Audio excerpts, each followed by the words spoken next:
alam, mahal ko. Hindi.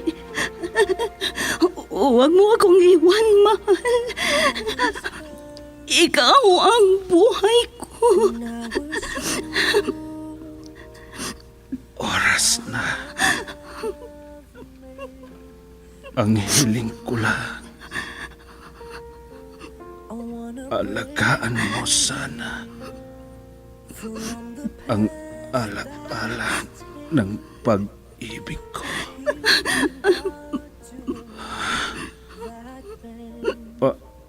Alam, mahal ko. Hindi. Hindi ka mamamatay. Hindi.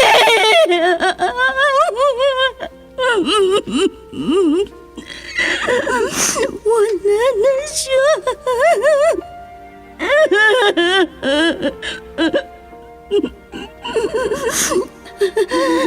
Baunin mo ang walang hanggang pag-ibig ko.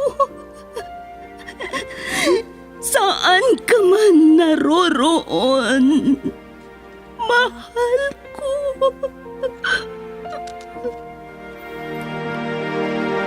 I was hurt.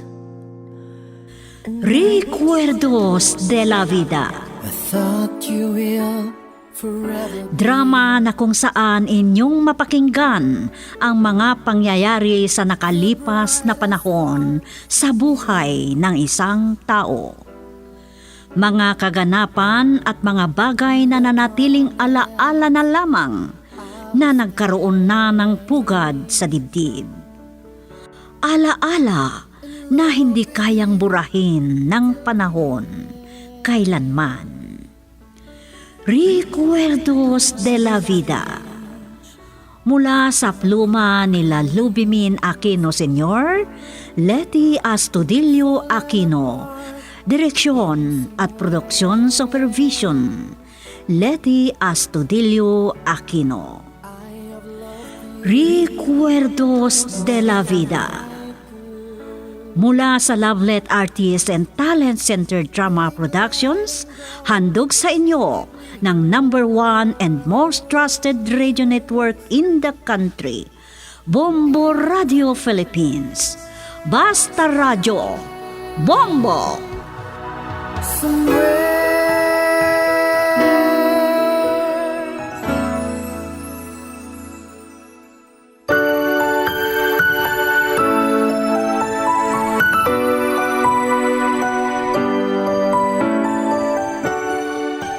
Magandang araw sa lahat ng tagapakinig, sa lahat ng drama namin dito sa Bombo Radio mula sa Lovelet Artists and Talent Center Drama Productions. Sa pagkakataong ito, isa na namang sulat ang ating natanggap at bigyang buhay dito sa ating dulang Recuerdos de la Vida. Ang pinanggalingan ng sulat ay walang iba kundi ang tagapakinig na gustong tawagin natin siya ng Leonard. Ganito ang sulat ni Leonard. The times change to turn dreams.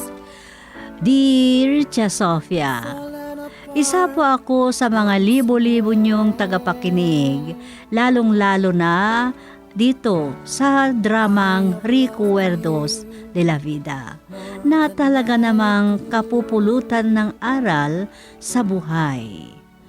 Nakapagsulat ako sa inyo dahil meron din akong kwento na ibabahagi dito sa ating drama.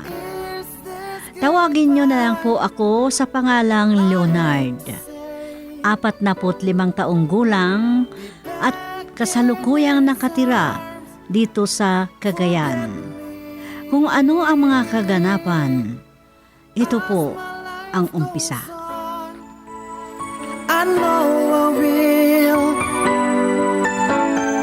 love someone new. Ang tagal mo namang bumili ng alak. Siguro nakipagtsismisan ka pa. Oo nga eh. Nadatnan ko silang nag-uusap tungkol sa hirap ng buhay. Malia, kung hindi ka marunong dumiskarte, talagang mararamdaman mo ang hirap ng buhay. Talaga namang mahirap ang buhay ah. Isa ka pa. Bakit? Magkano bang kailangan mo at bibigyan kita? Kuha ka nga ng baso at maglabas ka rin ng pulutan. Nako, pupulutanin mo na naman ba yung adobo? Uulamin natin yun bukas. Magpulutan ka na lang ng sardinas. Ano? Anong sardinas? Ayaw ko ang sardinas. Umalis ka na nga sa harapan ko. Baka maibato ko pa sa iyo itong bote ng alak. Talagang ang sama ng ugali mo. Ikaw naman kasi, alam mo na nga hindi ako kumakain ng sardinas. Sige na.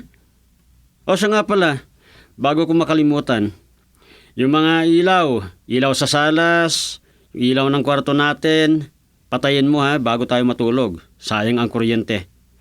Nasasayangan ka sa kuryente. Akala ko marami kang pera. Diyan ka na nga. Walang siyang babaeng yan. Kinantsawan pa ako.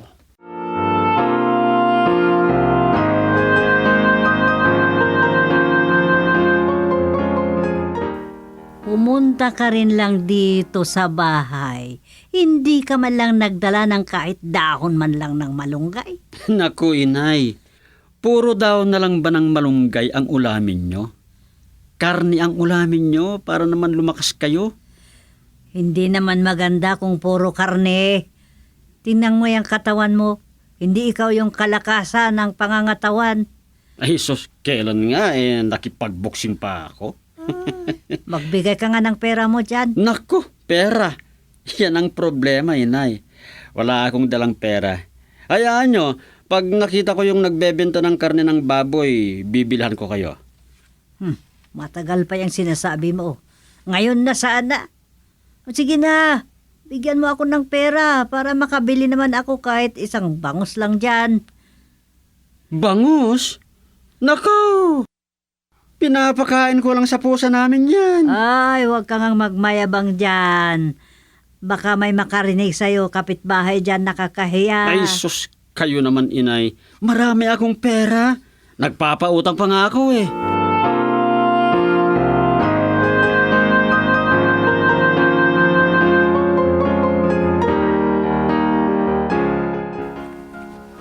Oh, ikaw pala, Rosalia. Daligaw ka. Talagang dito ang sadya ko. Narinig ko kasing nagpapautang ka ng pera. Pautang naman oh. Ano? Uutang ka sa akin? Bakit? May pambayad ka? Meron at meron yan. Mahirap naman kung minamaliit mo ang isang tao. Alam mo, Rosalia, mahalata mo sa isang tao kung meron siyang pambayad. Kung marami kang pera, ba't ka pa uutang? Wala yatang taong walang utang. Tignan mo na nga lang ang mga negosyante.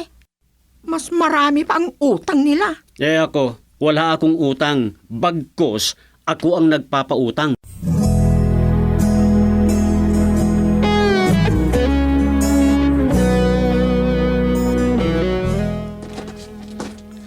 Makikiran ako, Leonard. Daan muna kayo, Mang Ramon. Saan ba kayo nang galing? Birthday kasi ni Ponciano. Inimbitahan niya ako. Ganon ba? Nakaw, sigurado na yung dala nyo. Pinasok nyo yata ang mga kusinera sa kusina. Isa ako sa mga kusinero. May natirang isang paa ng baboy. Kinuha ko na. Ubos ang handa. Marami kasing tao. Oh, mainam yan. Meron na kayong ulam.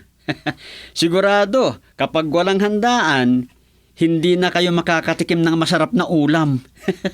Ano?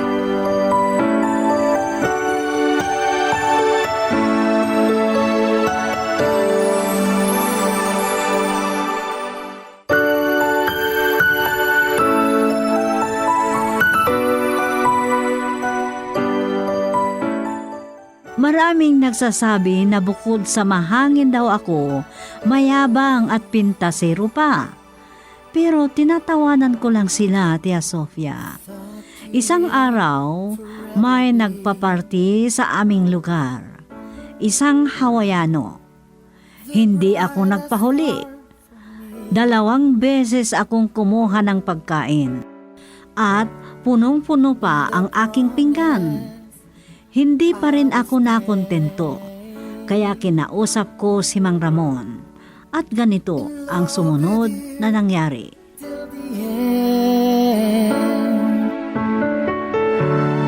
But times change. The times Ha, bakit ka pumasok dito sa kusina? Kami lang na kusinero ang pupwede dito. Magagalit yung nagpapahanda kung may makikitang ibang tao dito. Kasi Mang Ramon, hindi pa ako kumakain eh. Ang daming tao sa labas. Maraming handa, hindi ka mauubusan. Kaya pumila ka na doon. Atrasado na kasi, Mang Ramon. Akala ko wala na. Marami pa palang tao sa labas. Ay, pumila ka na lang doon sa labas. Nandito na din lang ako sa kusina. Bigyan na lang ako ng makain ko. Kasi ayaw ko nang pumila. Wala namang iba sa atin, di ba? Sandali lang. Ganon, ikukuha kita. Saglit. Kung may natirang paa ng baboy dyan, ibigay nyo na lang sa akin ha. O kaya ibibilin ko na lang sa'yo ha. Ha, Mang Ramon?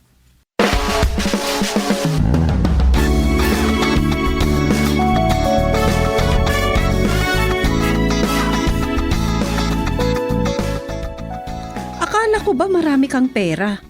Bakit parang hindi ka nakakatikim ng karne? Lahat na lang ng okasyon pinupuntahan mo. Tumahimik ka nga dyan. Nakakahiya. Niloko mo pa si Tatang Ramon. Upan niya yata yung paa ng baboy, hiningi mo pa. Uy. Hindi ko hiningi. Babayaran ko sa kanya. Meron na kaming usapang dalawa. Huwag kang mag-alala. Maghahanda rin ako oras na mapalaki ko yung alaga kong baboy. Hindi ko alam na may pinaalaga kang baboy Sinabi ko naman sa'yo na marami akong pera. Wala ka kasing tiwala sa akin eh. Oh, baka si Tatang Ramon na yan. Sisingilin ka na. Sige na, buksan mo na yung pinto. Kukuha lang ako ng pera. Tatakas ako. Dadaan ako sa likod ng bahay para hindi niya ako makita. Ay anak, buksan mo nga itong pinto. Ay, si nanay pala. Ako na lang magbukas ng pinto. Ipagsandok mong nanay. Sa bagay, maraming karne. Ipagtira mo na lang ako ng pulutan mamaya, ha? Yun na lang paa ng baboy ang pulutan mo. Uy, huwag yun. Bukas natin ulamin yun.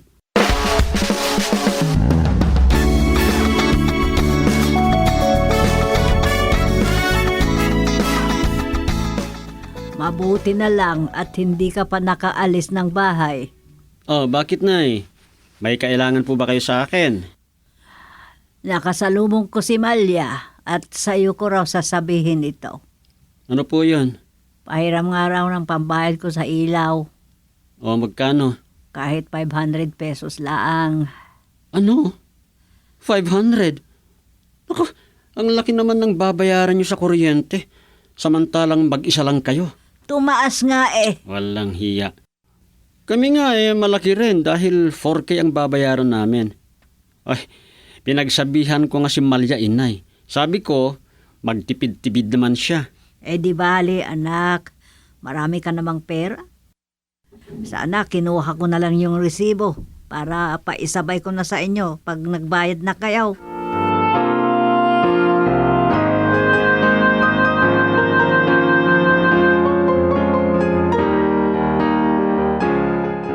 Oh, Rosalia, mula nang umutang ka sa akin, ngayon ka lang nagpakita. Nagkita nga tayo doon sa birthday, pero hindi mo ako pinansin. Akala mo siguro hihingi ako ng karne na dala-dala mo. Ikaw nga rin nagbalot ka din. Akala ko marami kang pera. Nakita naman kitang bumibili ng sardinas. Ano? Ay, babayaran kita pag nagkapera na ako, ha? Sige, bye-bye. Naku, pinahiya pa niya ako pagkatapos umalis na. Walang hiya. Talaga bang pinautangan mo ng pera si Rosalia, Leonard? Oh, bakit? Di ka ba naniniwala sa akin? Naku, Bakit mo siya pinautangan? Marami ang niloloko ang babaeng yon. Ay, Malia, hindi po pwede sa akin yon. Ay, nako. Ay, oo nga pala. Nakalimutan kong sinabi sa'yo. Galing dito sa bahay si Tatang Ramon. Hindi mo pa daw binayaran yung kinuha mo sa kanya na paa ng baboy. Naku, ba't ko siya babayaran eh? May usapan na kami.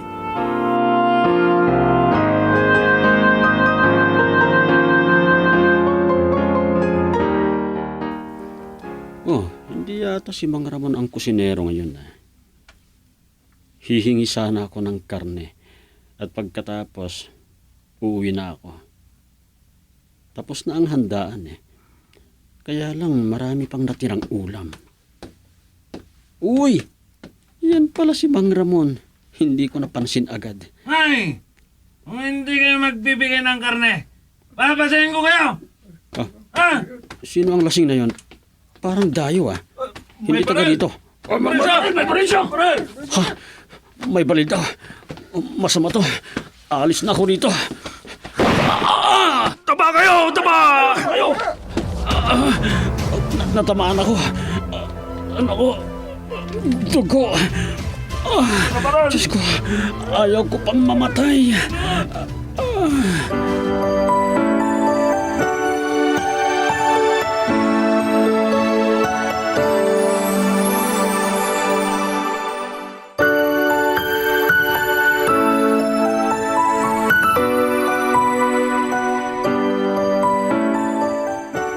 Natakot ako sa pagkakataong yun, Tia Sofia. Mabuti na lang at daplis lang ang tama ng baril sa akin. Sa nangyaring yun, sobra ang pag-aalala nila Malya at nanay. Nakatakas daw ang namaril at nagbanta pa, kung saan nadamay si Tata Ramon. At ganito po ang mga sumunod na pangyayari. I will stay. Isa ka pala sa mga lumapit sa mga nakapong kusinero at nadamay na nasugatan. Mabuti na lang at hindi ka napuruhan. Daplis lang, Mang Ramon. Malayo pa sa bituka. Pero nangihina ka. Hindi pa kasi naghilom ang mga sugat ko. Balita ko, nagbantang nagbaril sa inyo noon. Loko-loko. Loko-loko yun eh. Balita ko din, nagtatago na ngayon. Marami daw kaso ang taong yawn. Naku, nagbanta na pala sa inyo. Kung ganon, mag-ingat kayo sa kanya. Salamat. Yun palang, nakuha mo sa akin na paa ng baboy. Hayaan mo na. Pero mag-ingat ka din sa pananamantala mo. Sige. Loko ang matandang yan, ha? Grabe. Iniwan ako dito. Kahit matanda ka, papatulan kita.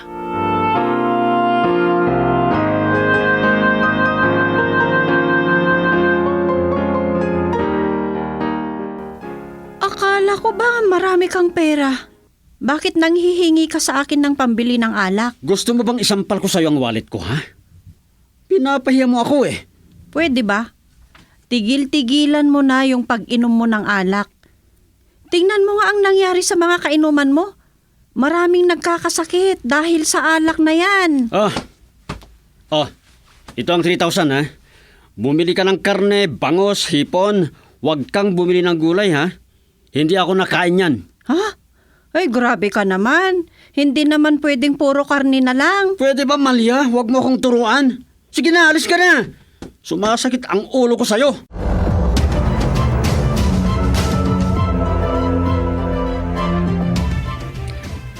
Aray ko.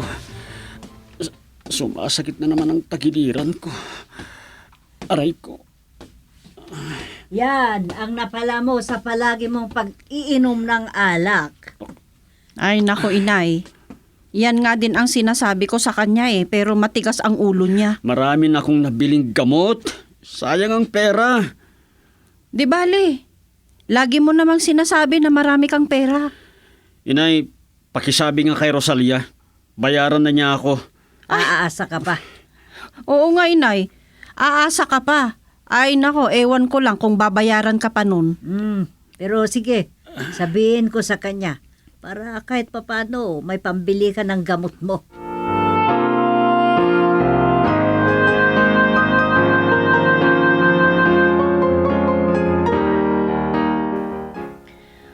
Opo ka, Rosalia. Mag-usap kayong dalawa ni Leonard. Kukuha lang ako ng merienda. Leonard, kinausap na ako kahapon ni Aling Pilang. At huwag kang mag-alala. Babayaran na kita. Nakakahiya naman sa'yo. Dapat lang. Para may pambili ako ng gamot ko. Kay Malia mo na lang ibigay. Kaya pala matagal nang wala dito sa ating lugar si Tata Ramon. Kasi nagtatago daw sa Sambales. Naku, malayo kung ganun. Siguro, natakot dun sa nagbanta sa kanya. Oh, magmerienda muna kayo.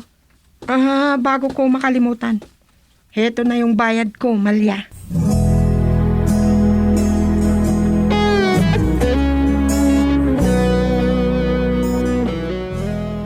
Oh, Mang Ramon, sakay na kayo.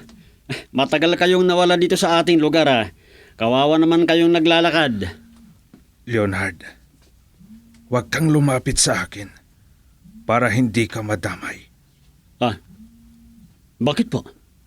Yang lalaking lumalapit sa akin, hindi mo ba siya nakikilala? Si Erong yan. Naku, papalapit na sa inyo. Huwag kang magpapahalata sa kanya. Malapit na siya dito. May hinugot siyang barit sa kanyang baywang. Makikipagsapalaran ako.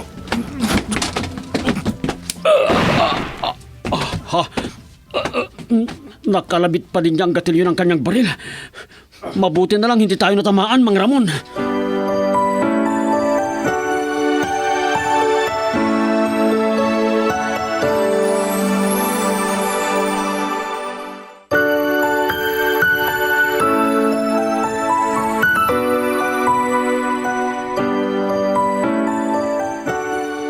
Parehong nabilanggo si Tata Ramon at Irong Tia Sofia.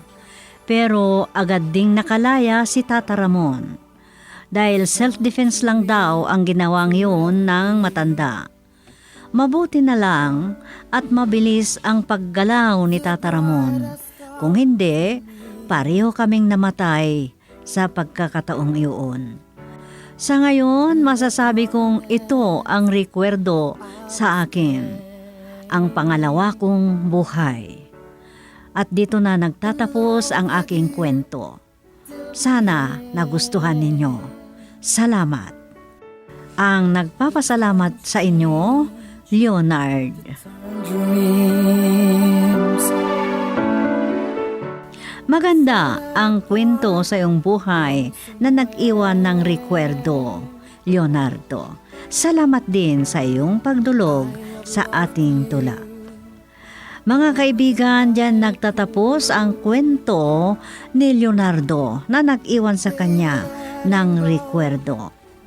Ang sulat ni Leonardo ay isinaayos sa script ni Delphine Dumayas at ang direksyon Leti Astudillo Aquino.